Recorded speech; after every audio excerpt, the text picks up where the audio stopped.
কিছু মানুষ আছে যাদের জীবনে কোনো অর্জন নেই, কোনো কাজ নেই, কোনো দায়িত্ব নেই, তবুও তারা সব জানে। তুমি কিছু করলেই তারা বলবে এইটা ঠিক না, তুমি কোনো সিদ্ধান্ত নিলেই বলবে এভাবে করা উচিত ছিল।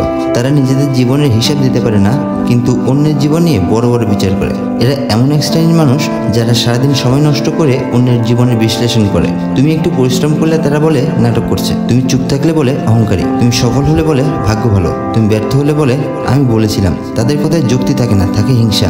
তাদের চোখে ভালো কিছু মানায় না, কারণ তারা নিজেরাই নিজেদের জীবনের অন্ধকারে ডুবে আছে। আজকাল সমাজে জ্ঞান দেওয়াই যেন এক ধরনের প্রতিযোগিতা। যার জীবনে কিছু নেই সেই এখন বড় উপদেশদাতা। তুমি কিছু শেখার চেষ্টা করলেই বলে এইসব শিখে কি আর হবে, তুমি কিছু আলাদা করার চেষ্টা করলেই বলে এটা বাংলাদেশে সম্ভব না, তুমি নিজের পথে চললে বলে ওর মাথা ঠিক নাই। এই সমাজে এখন মানুষ কাজের চেয়ে কথা বেশি জানে। সবাই বিশ্লেষক, সবাই দার্শনিক, কিন্তু বাস্তব জীবনে সবাই খালি। তুমি যদি একটু সফল হও তারা বলবে ও টাকাওয়ালা হয়েছে তাই এখন ভালো মানুষ সেজেছে। তুমি যদি ব্যর্থ হও তারা বলবে এইটাই তো ওর প্রাপ্য। তাদের জীবনে কোনো সাফল্য নেই, তবুও তারা বসে আছে অন্যের সাফল্য মাপার দাঁড়িপাল্লা নিয়ে। তারা শিখাবে কিভাবে জীবন চালাতে হয়, কিন্তু নিজেরাই জানে না কেন বেঁচে আছে। তারা বলবে এভাবে করলে ক্ষতি হবে, কিন্তু নিজেরাই কখনো চেষ্টা করেনি। তারা বলবে আমি হলে এমন করতাম, কিন্তু বাস্তবে কিছু করলেই ভয় পায়। তারা মুখে বাঘ, কাজেই দূর। তারা দেখাতে জানে, করতে পারে না। তাদের শক্তি শুধু মুখে, হাতে নয়। তুমি যদি তাদের কথা শুনে চলতে থাকো তুমি কখনো কিছুই করতে পারবে না, কারণ তারা তোমাকে ভয় দেখাবে, তারা তোমাকে থামাবে, তারা তোমাকে বোঝাবে এই সমাজে কিছুই হয় না। কিন্তু সত্য হলো যারা সত্যি করে কিছু করতে চায় তারা সমাজের অনুমতি নিয়ে করে না। তারা করে কারণ তাদের দরকার হয়, প্রমাণ নয়, ফলাফল।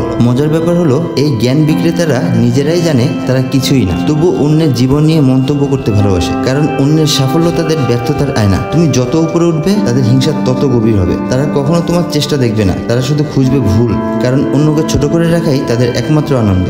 তুমি যদি নিজের জীবনে কিছু করতে চাও তোমাকে এসব শব্দের দেয়াল ভেঙে বের হতে হবে, কারণ সমাজ চুপচাপ মানুষের কথা শোনে না। সমাজ কথা শোনে তখনই যখন তোমার কাজ কথা বলে। তোমাকে কেউ প্রশংসা করবে না শুরুতে, তোমাকে ঠাট্টা করবে, সন্দেহ করবে, হেয় করবে, কিন্তু মনে রেখো যে মানুষ নিজের কাজে মন দেয় তার উত্তর দিতে হয় না, তার কাজই উত্তর হয়ে দাঁড়ায়। তাদের মুখ বন্ধ করার একটাই উপায় আছে, চুপ থেকে সাফল্য অর্জন করা। তুমি যত কম কথা বলবে তোমার কাজ তত জোরে কথা বলবে। তারা বলবে তুমি ভাগ্যবান, কিন্তু তুমি জানবে তুমি পরিশ্রমী। তারা বলবে তুমি দেখানো মানুষ, কিন্তু তুমি জানবে তুমি কেবল নিজের স্বপ্ন দেখাচ্ছ বাস্তবে। তাদের কথায় কান দিও না, কারণ যারা নিজেরা অন্ধকারে ডুবে আছে তারা কখনো আলোর মূল্য বোঝে না। বন্ধুরা, পৃথিবীতে দুই রকমের মানুষ আছে, যারা কাজ করে আর যারা কাজ করা মানুষকে নিয়ে কথা বলে। তুমি কোন দলে থাকবে সেটা তোমার হাতে। কথায় নয়, কাজে দেখাও তুমি কে। কারণ যারা শুধু মুখ চালায় তারা একদিন হারিয়ে যাবে ভিড়ের মধ্যে, আর যারা কাজ করে তাদের নাম সময় নিজেই মুখস্থ রাখবে। বন্ধুরা, যদি এই ভিডিওটা তোমার মনে একটু হলেও আগুন জ্বালিয়ে দেয় তাহলে সাবস্ক্রাইব করো, কারণ প্রতিদিন আমি তোমাকে আরো শক্তিশালী হতে সাহায্য করব।